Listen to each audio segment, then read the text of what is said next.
Bismillahirrahmanirrahim.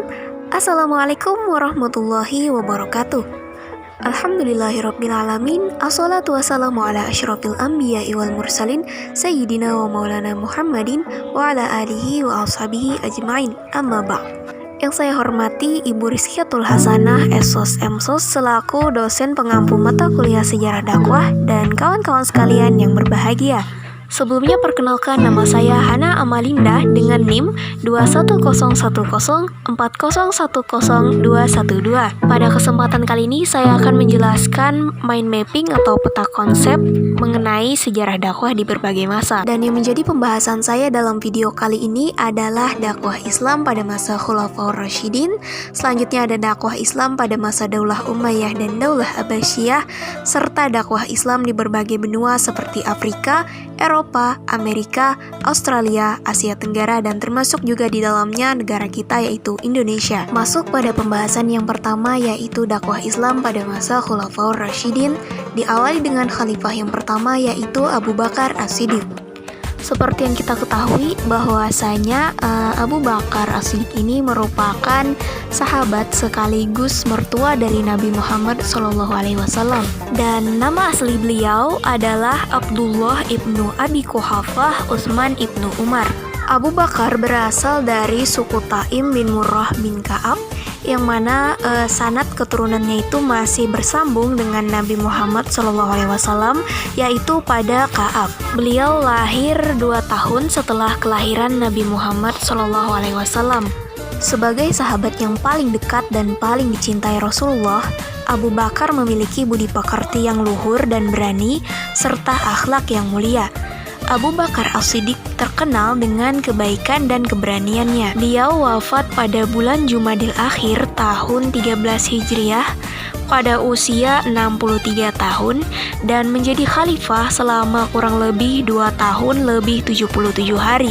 Dan pengangkatan Abu Bakar menjadi khalifah dilakukan atas kesepakatan kaum Muhajirin dan Ansor lantaran terjadinya kevakuman atau kekosongan dalam kepemimpinan umat Islam pasca wafatnya Nabi Muhammad SAW. Adapun orang yang pertama kali membaiat Abu Bakar menjadi khalifah ialah Umar bin Khattab, kemudian diikuti oleh seluruh orang dari kaum Muhajirin dan Ansor. Selanjutnya dakwah Islam pada masa Khalifah Abu Bakar As-Siddiq. Seperti yang sudah saya sebutkan sebelumnya, bahwa Abu Bakar memerintah selama 2,5 tahun atau lebih tepatnya 2 tahun lebih 77 hari. Di saat amanah pemerintahan baru saja diemban kepada beliau, tiba-tiba kota Madinah ini dikejutkan dengan adanya gerakan yang menggerogoti sistem Islam yang meluas hampir ke seluruh semenanjung Arabia. Dan 3 golongan yang menyimpang dari kebenaran tersebut itu disebut dengan gerakan Riddah, yang artinya gerakan pembelotan agama. Adapun bentuk gerakan tersebut dapat diklasifikasikan dalam 3 pola atau 3 jenis, yaitu yang pertama orang-orang murtad, yang kedua orang yang tidak mau membayar zakat, dan yang ketiga orang yang mengaku sebagai nabi palsu. Nah, gerakan Riddah ini awalnya dimotori oleh 3 orang yang mengaku sebagai nabi palsu, yaitu antara lain Al-Aswad Al-Ansi dari Yaman, Tulaihah bin Khuwailid dari Bani Asad, dan yang paling berbahaya adalah Musailamah Al-Kazab dari Bani Hanifah dari Yamamah, serta istrinya Syah dari Bani Tamim. Lalu kemudian setelah urusan 3 golongan pengacau tersebut selesai, barulah Abu Bakar bisa memperluas wilayah kekuasaan Islam. Dan pada masa kekhalifahannya, beliau melakukan ekspansi ke wilayah Persia dan Romawi. Selain kebijakan ekspansi wilayah dan pemberantasan orang-orang murtad, Khalifah Abu Bakar juga melakukan beberapa kebijakan lain, yaitu pertama, berasaskan musyawarah. Salah satu kebijakan yang diambil Khalifah Abu Bakar untuk menjalankan roda pemerintahan adalah menggunakan asas musyawarah dalam mengambil keputusan. Lalu yang kedua yaitu dengan membentuk lembaga keuangan atau Baitul Mal. Jadi lembaga Baitul Mal ini bertugas untuk menangani segala hal yang berhubungan dengan harta umat, baik berupa pendapatan maupun pengeluaran. Baitul Mal ini sebenarnya sudah ada sejak masa Rasulullah SAW. Akan tetapi semakin memainkan peran pentingnya sebagai kas negara barulah di masa kekhalifahan Abu Bakar ini. Nah, selain itu Baitul Mal juga bertugas untuk mengurus seluruh kebutuhan keluarga khalifah. Dalam hal ini Khalifah Abu Bakar yang menjabat sebagai khalifah pada saat itu. Yang ketiga, semua orang diperlakukan sama dalam undang-undang. Dalam pemerintahan Abu Bakar As-Siddiq radhiyallahu an, tidak ada perbedaan status sosial dalam persoalan hukum. Semua orang dianggap sama di mata undang-undang. Maka dari itu, apabila khalifah sendiri yang melanggar peraturan, maka ia juga akan dihukum sesuai dengan undang-undang yang ada. Inilah kebijakan Abu Bakar radhiyallahu an yang bersifat demokratis. Bahkan ia tidak membedakan antara muslim maupun non-muslim. Yang keempat, mengumpulkan Al-Quran. Kebijakan Abu Bakar As-Siddiq radhiyallahu an dalam bidang agama adalah mengumpulkan Al-Quran. Seperti yang kita ketahui bahwa pada masa Rasulullah SAW, Al-Quran itu dicatat dalam lembaran-lembaran terpisah. Dan salah satu yang digunakan oleh Rasulullah SAW untuk mencatat Al-Quran adalah melalui hafalan para sahabat. Nah, kebijakan untuk mengumpulkan Al-Quran ini dilatar belakangi oleh banyaknya hafiz atau penghafal Al-Quran yang gugur dalam perang Riddah. Karena mereka merupakan penghafal bagian-bagian Al-Quran, Umar radhiyallahu an pun takut kalau Al-Quran musnah. Maka Umar radhiyallahu an menasihati Abu Bakar radhiyallahu an untuk membuat suatu kumpulan Al-Quran. Abu Bakar radhiyallahu an kemudian menerima saran dari Umar radhiyallahu an, kemudian diberikan persetujuan dan menugaskan Zaid bin Sabit sebagai penanggung jawab pengumpulan ayat-ayat Al-Quran tersebut. Nah, alasannya karena Zaid bin Sabit adalah sahabat yang paling bagus hafalannya, Masya Allah. Demikianlah sejumlah kebijakan yang diambil oleh Abu Bakar pada masa pemerintahannya. Selanjutnya kita akan membahas dakwah Islam pada masa Khalifah Umar bin Khattab radhiyallahu an. Nama asli Khalifah Umar bin Al-Khattab adalah Umar bin Khattab bin Naufal bin Abdul Uzza bin Rabah. Beliau dilahirkan 13 tahun setelah tahun gajah. Berbeda dengan Abu Bakar, Umar adalah tokoh yang sangat keras dan fanatis, tetapi tergolong memiliki derajat yang sangat baik. Beliau tidak pernah dapat ditawar dan tidak memiliki toleransi dalam melaksanakan apa yang dipandangnya adil. Setelah Khalifah Abu Bakar meninggal dunia, para sahabat besar pun bermusyawarah dan menetapkan beliau untuk menjadi khalifah dengan gelar Amirul Mukminin. Kekhalifahan Umar bin Khattab berlangsung selama kurang lebih 10 tahun dan beliau meninggal dunia pada hari Rabu tanggal 26 Zulhijjah tahun 23 Hijriah dalam usia ke-63 tahun. Nah, dakwah pada masa Khalifah Umar bin Khattab. Dari 4 Khulafaur Rasyidin, pemerintahan Umar bin Khattab radhiyallahu an ini disebut-sebut sebagai puncak kejayaan Islam. Pasalnya, pada masa Umar bin Khattab radhiyallahu an inilah Islam tumbuh sangat pesat dan wilayah kekuasaan Islam juga tersebar semakin luas. Nah, selain mempertahankan dan mengembangkan wilayah-wilayah Islam pada masa Abu Bakar radhiyallahu an, Khalifah Umar bin Khattab radhiyallahu an juga berhasil dalam melakukan perluasan wilayah. Adapun wilayah-wilayah yang berhasil diambil alih atau ditaklukkan pada masa Umar bin Khattab radhiyallahu an diantaranya ialah daerah atau wilayah Mesopotamia dan sebagian Persia. Dua wilayah ini berhasil direbut dari tangan dinasti Sasanid dari Persia. Pengambil alihan wilayah ini sekaligus mengakhiri kekuasaan dinasti Sasanid. Wilayah-wilayah seperti Mesir, Palestina, Syria, Afrika Utara, dan Armenia juga berhasil direbut dari tangan Kekaisaran Romawi atau Bizantium. Pemerintahan Khalifah Umar bin Khattab radhiyallahu an ini berlangsung selama 10 tahun 6 bulan. Dan selama memimpin pemerintahan, Umar selalu berusaha menjadikan dakwah sebagai tujuan utama negara. Segala kebijakan yang diturunkan itu mesti sesuai dan mendukung kemajuan dakwah Islam. Dan di antara kebijakan Khalifah Umar adalah yang pertama, Umar bin Khattab sering memanggil para ulama sahabat untuk membicarakan tentang kebijakan yang akan diambil berkenaan dengan munculnya permasalahan-permasalahan baru setelah meluasnya daerah yang dikuasai Islam.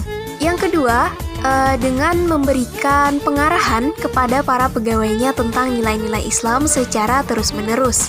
Dan yang ketiga, yaitu menyebarkan para cendekiawan ke wilayah-wilayah kekuasaan Islam. Oke, selanjutnya kita membahas dakwah Islam pada masa Khalifah Utsman bin Affan. Utsman bin Affan radhiyallahu an memiliki nama lengkap yaitu Utsman bin Affan bin Aus bin Umayyah bin Abdi Syams bin Abdi Manaf. Beliau ini adalah seorang saudagar atau pedagang dan termasuk sebagai saudagar yang sukses dan juga berhasil. Utsman bin Affan radhiyallahu an terkenal sebagai pribadi yang lembut, sabar, tekun, dan pemurah. Dengan ketekunan yang dimilikinya serta kemurahan hatinya dalam berdagang, pada usia yang masih muda beliau sudah berdagang di negeri Syams dan Hirah. Dengan pengalaman berdagang, beliau memiliki pakaian yang banyak dan sahabat yang banyak. Utsman bin Affan menjabat sebagai khalifah hingga terbunuh sebagai syahid pada bulan Zulhijjah tahun 36 Hijriah. Menurut salah satu pendapat ulama, kekhalifahan beliau berlangsung selama kurang lebih 13 tahun. Nah, adapun metode dakwah Utsman bin Affan dapat dilihat dari pidato beliau di hadapan publik setelah beliau dibaiat menjadi khalifah ketiga. Pidato Utsman memberikan gambaran kepada kita metode dakwah beliau, di antaranya yaitu yang pertama, bahwa kehidupan di dunia ini tidak kekal dan semua orang akan mati. Maka beliau mengimbau kepada rakyatnya agar lebih giat dalam berbuat baik sesuai dengan kemampuan. Baik itu tidak lain adalah sebagai bekal untuk menghadapi kematian yang bisa datang kapan saja. Yang kedua, bahwa kemewahan dunia adalah palsu. Harta duniawi hanyalah fata morgana. Maka Utsman bin Affan radhiyallahu an menyuruh agar Islam tidak terpedaya oleh kemewahan dunia sehingga membuatnya lupa kepada Allah Subhanahu wa taala. Kemudian yang ketiga, bahwa umat Islam harus bisa mengambil akibat dari masa lalu. Ambil yang baik dan jauhi yang buruk. Yang keempat, bahwa Utsman bin Affan radhiyallahu an akan selalu berpegang teguh kepada Al-Quran dan hadis dalam menjalankan pemerintahan. Yang kelima, bahwa Utsman bin Affan radhiyallahu an akan meneruskan yang dilakukan oleh Umar bin Khattab radhiyallahu an dan sekaligus membuat hal-hal baru, yaitu membawa kebajikan. Dan yang keenam, bahwa Utsman bin Affan radhiyallahu an memberikan hak dan kebebasan kepada umat Islam untuk mengkritiknya apabila menyimpang dari ketentuan hukum. Nah, selanjutnya kebijakan beliau yaitu mengkodifikasi mushaf Al-Quran. Jadi umat Islam pada masa Khalifah Utsman bin Affan itu tinggal dalam wilayah yang sangat luas dan terpencar-pencar, sehingga penduduk masing-masing daerah tersebut itu membaca ayat-ayat Al-Quran menurut bacaan yang mereka pelajari dari tokoh sahabat yang terkenal dari wilayah mereka. Contohnya, di Syria, masyarakat mengacu pada bacaan Ubay ibnu Ka'ab, sedangkan di Kufah, masyarakat lebih mengacu pada bacaan Abdullah ibnu Mas'ud. Nah, persoalan tersebut kemudian menimbulkan perselisihan di kalangan umat Islam. Maka untuk mengatasi hal tersebut, Khalifah Utsman membentuk sebuah tim yang bertugas untuk menyalin dan mengkodifikasi ayat-ayat Al-Quran ke dalam satu mushaf resmi yang diketuai oleh Zaid ibnu Thabit. Mushaf tersebut dibuat sebanyak 5 buah. 4 buah dikirim ke wilayah Makkah, Syria, dan Basrah, dan yang satunya lagi ditinggal di kota Madinah. Nah, adapun mushaf hasil kerja dari tim kodifikasi Al-Quran pada masa Khalifah Utsman yang tinggal di Madinah itu disebut dengan mushaf Utsmani atau mushaf Al-Imam yang sampai sekarang masih kita gunakan, bahkan digunakan di seluruh penjuru dunia. Dan terakhir kita masuk ke pembahasan khalifah terakhir dari Khulafaur Rasyidin, yaitu Khalifah Ali bin Abi Thalib radhiyallahu an. Ali bin Abi Thalib adalah orang pertama yang masuk Islam dari kalangan anak-anak. Nama lengkap beliau adalah Ali bin Abi Thalib bin Abdul Muthalib bin Hashim bin Abdi Manaf bin Qusay. Nama Ali bin Abi Thalib radhiyallahu an termasuk salah satu yang tersohor dan termasyhur. Kemasyhuran beliau itu selain karena beliau menjadi khalifah keempat, juga karena kedekatannya dengan Rasulullah SAW. Di antara para sahabat terdekat Rasulullah, Ali bin Abi Thalib adalah salah satunya. Kedekatannya dengan Rasulullah tidak sekadar kedekatan keluarga, tetapi juga kedekatan keimanan. Jika dilihat dari segi nasab atau keluarganya, Ali bin Abi Thalib radhiyallahu an termasuk keluarga besar Rasulullah SAW. Hubungannya dengan Rasulullah ialah saudara sepupu sekaligus menantu. Beliau bersaudara sepupu dengan Nabi Muhammad SAW karena beliau merupakan putra dari paman Nabi Muhammad SAW, yaitu Abu Thalib. Ali bin Abi Thalib lahir dari rahim seorang perempuan bernama Fatimah binti Asad bin Hashim bin Abdul Manaf. Kedua orang tuanya berasal dari Bani Hashim. Adapun nama lengkapnya adalah Ali bin Abi Thalib bin Abdul Muthalib bin Hashim bin Abdi Manaf bin Qusay bin Kilab bin Murrah bin Ka'ab bin Lu'ay. Ali bin Abi Thalib juga dikenal dengan nama Abul Hasan atau Abu Turab. Setelah Khalifah Utsman terbunuh, beliau dibaiat menjadi khalifah secara syar'i hingga wafat dalam keadaan mati syahid pada bulan Ramadan tahun 40 Hijriah dalam usia 63 tahun. Dan kekhalifahan berlangsung selama 4 tahun 9 bulan. Sejarah kepemimpinan Khalifah Ali adalah sejarah terakhir masa kekhalifahan umat Islam dalam sejarah setelah masa kenabian. Nah, dakwah Islam pada masa Khalifah Ali bin Abi Thalib. Pada saat diangkat menjadi khalifah, beliau mewarisi kondisi yang sedang kacau. Nah, pada tahun ini banyak terjadi ketegangan politik akibat pembunuhan atas Khalifah Utsman. Seluruh jabatan gubernur saat itu hampir seluruhnya diduduki oleh keluarga Umayyah. Dan adapun dakwah Islam pada masa Khalifah Ali secara garis besar dapat diperinci, yaitu yang pertama, beliau merombak para pejabat teras, terutama pejabat yang didominasi oleh keluarga Bani Umayyah. Yang kedua, beliau menyamakan kedudukan seseorang di mata hukum. Seperti ketika Khalifah Ali menuduh seorang Yahudi mengambil baju besi kepada hakim. Di pihak Ali memiliki keyakinan bahwa si Yahudi tersebut mencuri baju besinya, sedangkan di pihak Yahudi bersikukuh bahwa baju besi itu ia dapat dengan membelinya dari orang lain. Hakim pun kemudian memutuskan bahwa yang berhak atas baju besi itu adalah si Yahudi, karena dari pihak Ali tidak dapat menghadirkan saksi bahwa baju besi itu milik beliau. Hal inilah yang kemudian membuat si Yahudi terkesima dan terkagum-kagum betapa adilnya hukum Islam. Bahkan karena kejadian ini sampai membuat si Yahudi bersyahadat dan menyatakan keislamannya. Oke, jadi itu tadi dakwah Islam pada masa Khalifah Ali bin Abi Thalib radhiyallahu an.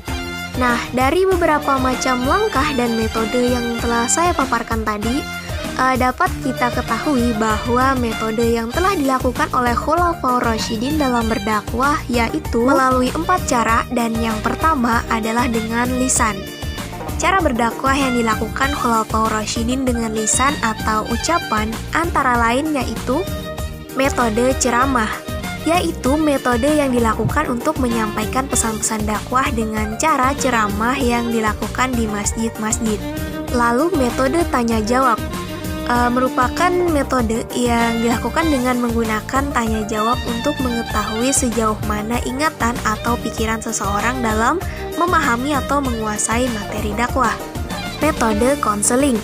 Pada masa Khulafaur Rasyidin, para khalifah mengajarkan secara langsung baik itu cara membaca Al-Quran, tata cara berwudu, sholat, dan cara-cara yang lainnya dalam hal apapun yang dirasa belum diketahui oleh umat. Lalu ada metode diskusi. Misalnya pada Khalifah Abu Bakar, beliau berdiskusi dengan Cyrus yang merupakan pemimpin Romawi, dan terjadi kesempatan untuk berdamai, serta metode propaganda. Nah, di dalam proses dakwah pasti terdapat unsur propaganda untuk mempengaruhi seorang mad'u. Dan yang kedua, dengan melalui tulisan. Cara berdakwah yang dilakukan oleh Khulafaur Rasyidin dengan tulisan yaitu metode karya tulis dengan dikumpulkannya lembaran-lembaran sebagai mushaf. Dan pada masa Khalifah Utsman bin Affan dibukukan menjadi sebuah Al-Quran. Dan metode korespondensi. Jadi sebelum para da'i itu dikirim ke daerah-daerah yang akan didakwahi, terlebih dahulu dikirim sebuah surat sebagai pengantar. Dan yang ketiga, dakwah dengan melalui perbuatan. Cara berdakwah yang dilakukan oleh Khulafaur Rasyidin dengan perbuatan yaitu sebagai berikut. Metode misi atau bi'tsah. Penyebaran agama Islam ke berbagai wilayah dilakukan dengan cara mengutus para da'i. Apabila ada yang menentang atau memberontak, maka dilakukan peperangan atau jihad. Dan ada metode ekspansi. Penyebaran agama Islam dilakukan dengan cara ekspansi atau perluasan wilayah. Ekspansi yang dilakukan pada masa Khulafaur Rasyidin meliputi kawasan Syria dan Palestina, Irak dan Persia, Mesir, Khorasan, Armenia, dan Afrika Utara. Nah, itu tadi sejarah dakwah di masa Khulafaur Rasyidin. Selanjutnya kita akan membahas mengenai dakwah Islam pada masa Daulah Umayyah. Sebelumnya saya akan memaparkan sedikit tentang sejarah berdirinya Daulah Umayyah ini. Bani Umayyah adalah salah satu dari keluarga suku Quraisy, keturunan Umayyah bin Abdul Syams bin Abdul Manaf. Bani Umayyah baru masuk Islam setelah Nabi Muhammad SAW berhasil menaklukkan kota Mekah, yaitu pada peristiwa Fathul Makkah. Sepeninggal Rasulullah, Bani Umayyah ini sebenarnya menginginkan jabatan pengganti Rasul atau Khalifah, tetapi mereka belum berani menampakkan cita-citanya itu pada masa Abu Bakar dan Umar. Baru setelah Umar meninggal yang penggantinya diserahkan kepada hasil musyawarah 6 orang sahabat, Bani Umayyah menyokong pencalonan Utsman secara terang-terangan hingga akhirnya Utsman pun terpilih. Nah, sejak saat itu mulailah meletakkan dasar-dasar untuk menegakkan khilafah Umayyah. Pada masa pemerintahan Utsman inilah Muawiyah mencurahkan segala tenaganya untuk memperkuat dirinya dan menyiapkan daerah Syam sebagai pusat kekuasaan di kemudian hari. Hingga suatu saat yang ditunggu, Muawiyah pun datang dengan adanya perselisihan antara Ali bin Abi Thalib dengan Muawiyah bin Abu Sufyan. Akhirnya pecah menjadi perang Siffin. Dan perang tersebut diakhiri dengan adanya peristiwa Tahkim yang menyebabkan kubu Ali terbagi menjadi dua, yaitu golongan yang keluar dari Ali itu disebut golongan Khawarij dan golongan yang setia kepada Ali disebut golongan Syiah. Di luar golongan ini masih ada golongan umat Islam yang lain, yaitu golongan yang mendukung Muawiyah. Adanya hal tersebut semakin memperkeruh kondisi umat Islam, sampai pada akhirnya Ali bin Abi Thalib terbunuh oleh seorang Khawarij yang bernama Abdurrahman bin Muljam pada tanggal 17 Ramadan tahun 40 Hijriah. Nah, pada saat itu sebagian masyarakat Islam di Arab, Irak, dan Iran memilih dan mengangkat Hasan ibnu Ali.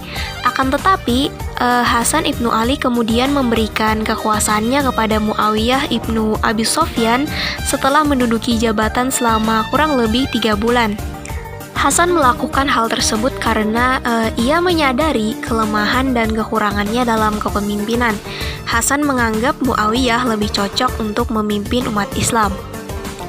Lalu pada tahun 661 Masehi atau bertepatan dengan 41 Hijriah, terjadilah perpindahan kekuasaan dari Hasan bin Ali kepada Muawiyah bin Abi Sufyan.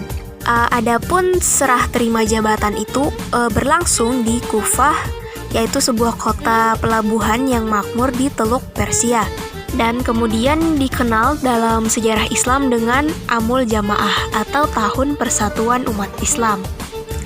Muawiyah menerima kekhalifahan di Kufah dengan syarat-syarat yang diajukan oleh Hasan. Dengan demikian, berakhirlah masa yang disebut Khulafaur Rasyidin, dan dimulailah kekuasaan Bani Umayyah dalam sejarah Islam. Dinasti Umayyah memegang kekuasaan Islam selama 90 tahun dengan pusat pemerintahan di Damaskus atau Suriah. Nah, selama kurun waktu tersebut, pemerintahan dinasti Umayyah itu dipegang oleh 14 khalifah. Adapun khalifah-khalifah tersebut yaitu sebagai berikut. Dan selanjutnya, dakwah pada masa dinasti atau Daulah Umayyah. Peran Daulah Umayyah dalam pengembangan dakwah Islam cukuplah besar, karena dinasti ini telah banyak menyumbang untuk kemajuan Islam pada masanya. Adapun metode yang dilakukan Umayyah dalam mengembangkan Islam antara lain adalah yang pertama, dakwah dengan cara ekspansi wilayah.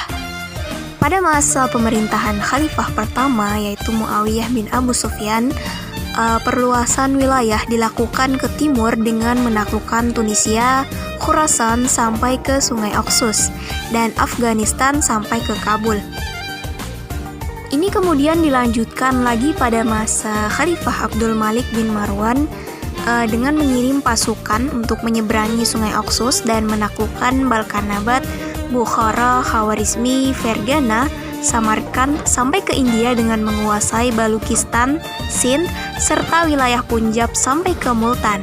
Lalu pada masa pemerintahan Khalifah Al-Walid bin Abdul Malik, perluasan wilayah dilakukan ke barat dengan menaklukkan Aljazair dan Maroko di Afrika Utara, Gibraltar, serta Cordoba, Seville, Elvira, dan Toledo di Spanyol. Yang kedua yaitu dakwah Islam dalam memajukan kebudayaan dan peradaban Islam. Sejak masa Rasulullah dan dilanjutkan masa Khulafaur Rasyidin, ilmu pengetahuan Islam yang bersumber dari Al-Quran dan hadis Nabi menjadi sumber pertumbuhan dan perkembangan ilmu-ilmu agama Islam. Dan semangat mencintai agama Islam yang sempurna inilah yang menyebabkan adanya perkembangan ilmu-ilmu Islam cepat menyebar di kalangan umat Islam, baik yang berbangsa Arab sebagai penerus pembawa cahaya Islam maupun non-Arab sebagai penerima atas kehadiran Islam.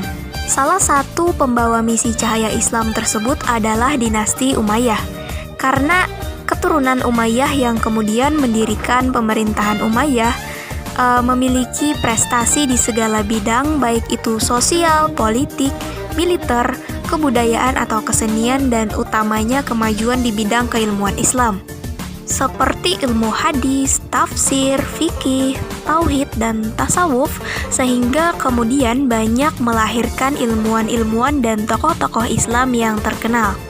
Nah, dari dakwah Islam yang ada pada masa Daulah Umayyah ini, kita dapat mengambil ibrah ataupun hikmah yang bisa kita terapkan dalam kehidupan kita sehari-hari, baik di masa saat ini ataupun di masa yang akan datang.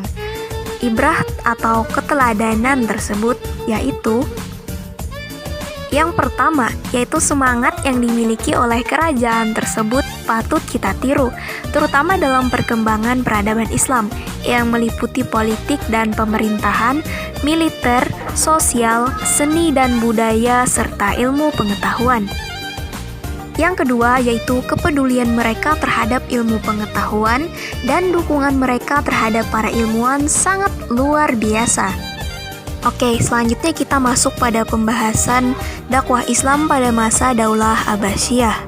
Daulah Abbasiyah merupakan sebuah daulah yang didirikan oleh Abdullah As-Saffah bin Muhammad bin Ali bin Abdillah bin Abbas. Dinamakan Daulah Abbasiyah atau dinasti Abbasiyah karena pendiri dan penguasa dari kerajaan atau negeri ini adalah keturunan Al-Abbas, yaitu paman Nabi Muhammad SAW. Nah, dinasti ini memerintah lebih dari 5 abad, tepatnya selama 524 tahun, dari tahun 132 Hijriah sampai 656 Hijriah.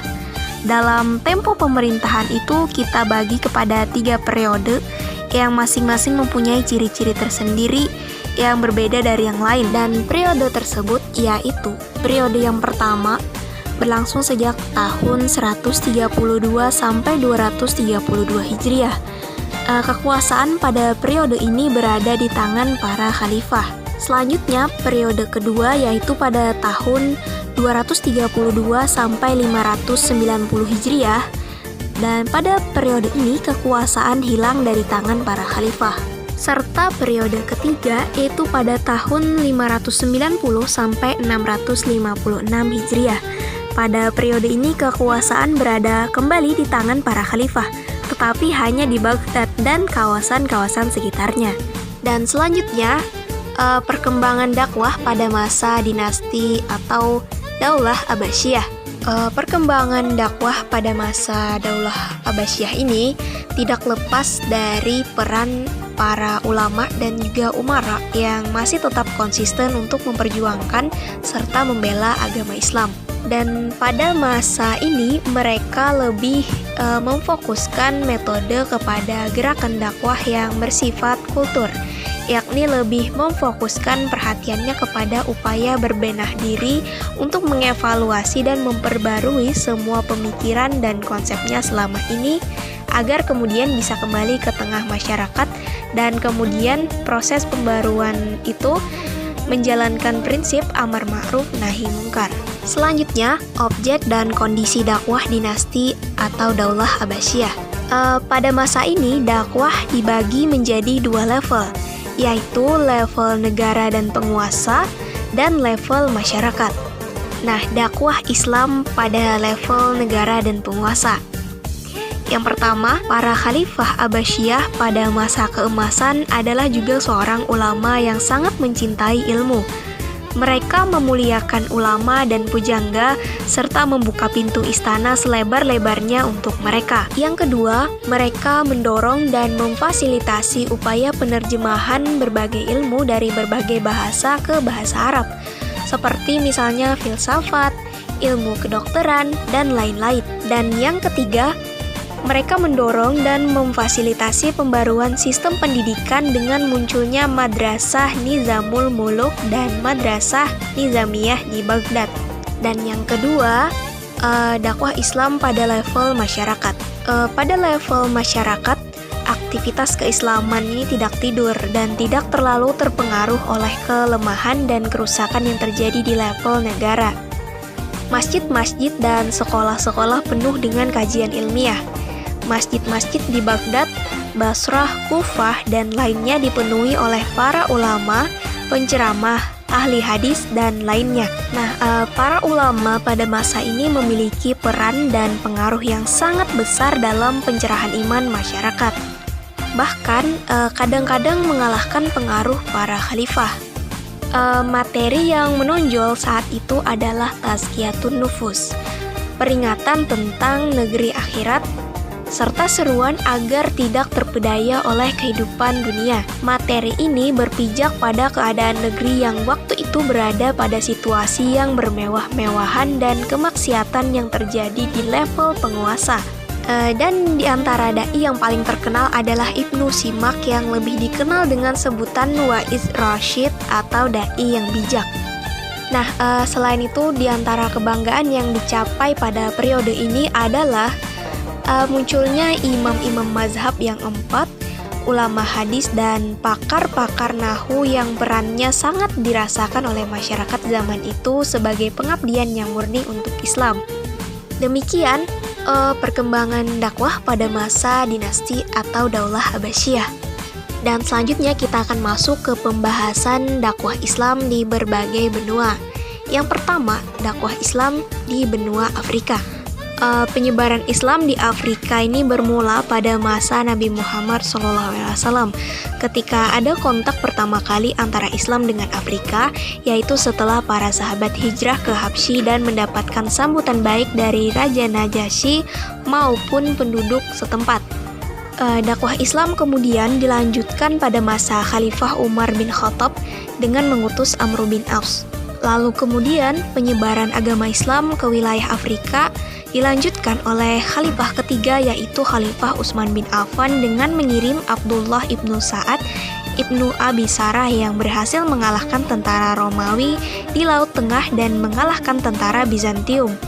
Kemudian penyebaran Islam ini mengalami kemajuan pesat ketika pada masa Muawiyah bin Abi Sofyan dengan mengutus seorang yang bernama Uqbah bin Nafi menjadi gubernur di Afrika pada tahun 666 Masehi dan menjadikan kota Kairawan sebagai ibu kota. Selanjutnya dakwah Islam di benua Eropa.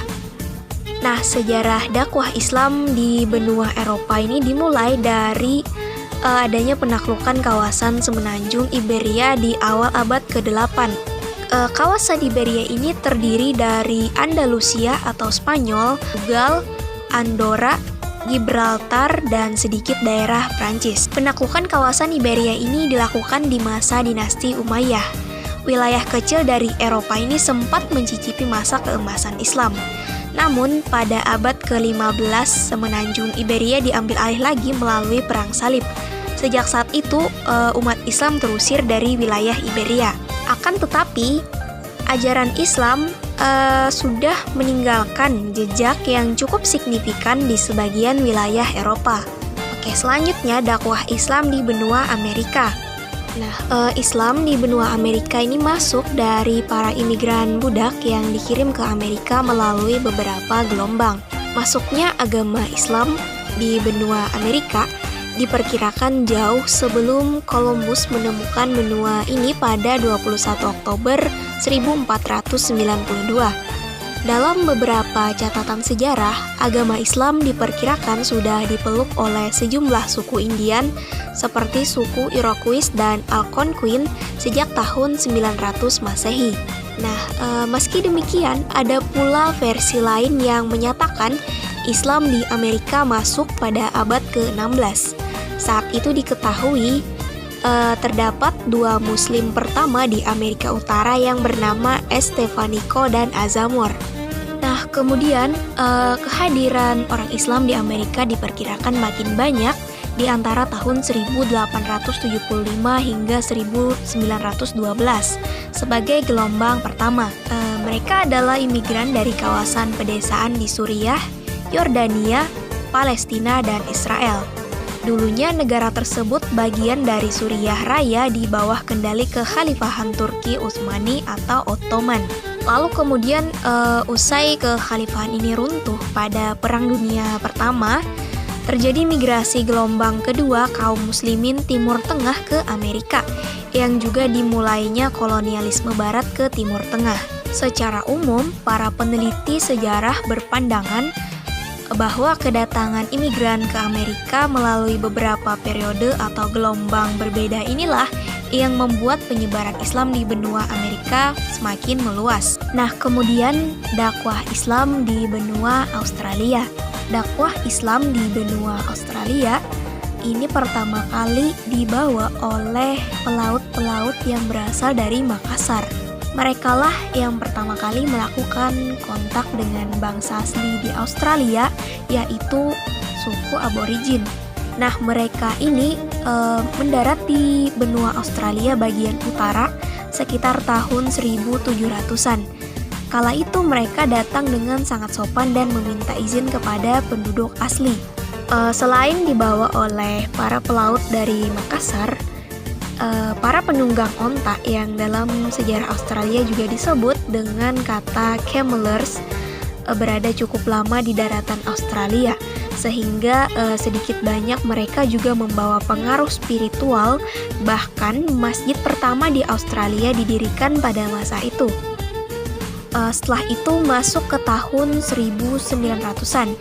Benua Australia ini mulai didatangi buruh migran dari berbagai negara di Timur Tengah dan Afrika. Nah, para imigran itu kebanyakan berasal dari Turki, Albania, Bosnia, Lebanon, dan beberapa negara lain di Afrika.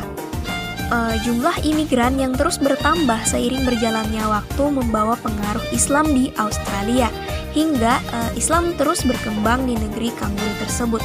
Hingga saat ini, Islam merupakan agama yang perkembangannya cukup pesat di Australia. Jumlah penduduk agama Islam juga terus bertambah, dan jumlah masjid dan sekolah Islam pun terus meningkat. Dan selanjutnya kita masuk ke pembahasan sejarah dakwah agama Islam di benua Asia, tepatnya di bagian Tenggara. Banyak sejarawan berpendapat bahwa Islam masuk ke Asia Tenggara melalui suatu proses damai.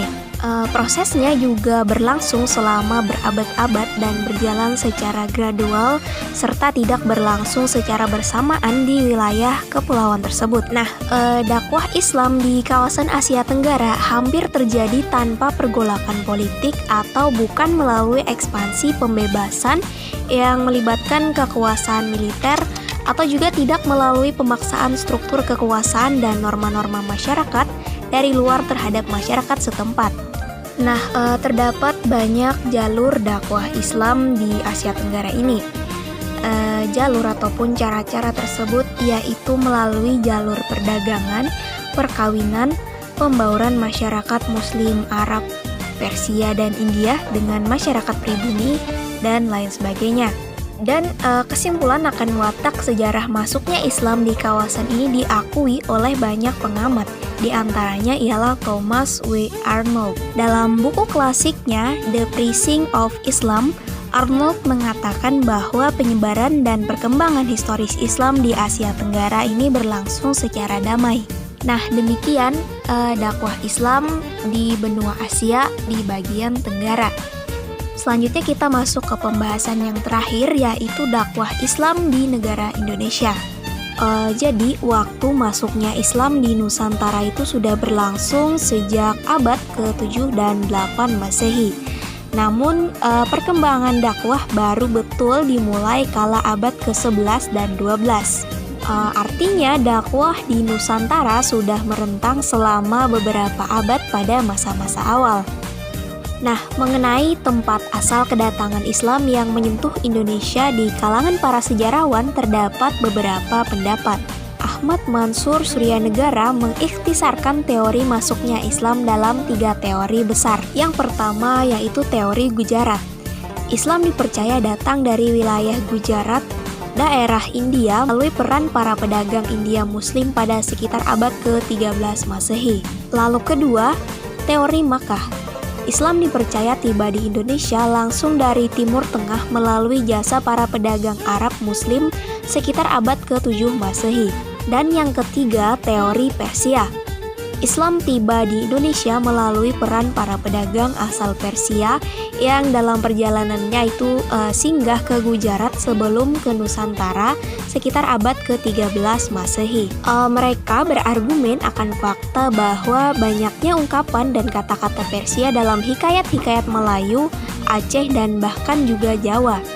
Selain itu pula, temuan Marco Polo juga menyatakan sebagai dampak interaksi orang-orang Perlak di Sumatera Utara, mereka telah mengenal Islam. Oke, itu tadi penjelasan dari saya terkait dakwah Islam dari berbagai masa, dimulai dari masa Khulafaur Rasyidin, kemudian dakwah Islam pada masa Daulah Umayyah dan Daulah Abbasiyah, lalu dakwah Islam yang masuk di berbagai benua seperti Afrika, Eropa, Amerika, Australia, dan termasuk juga Asia Tenggara dan negara Indonesia. Dan terakhir saya ucapkan terima kasih banyak atas segala perhatian.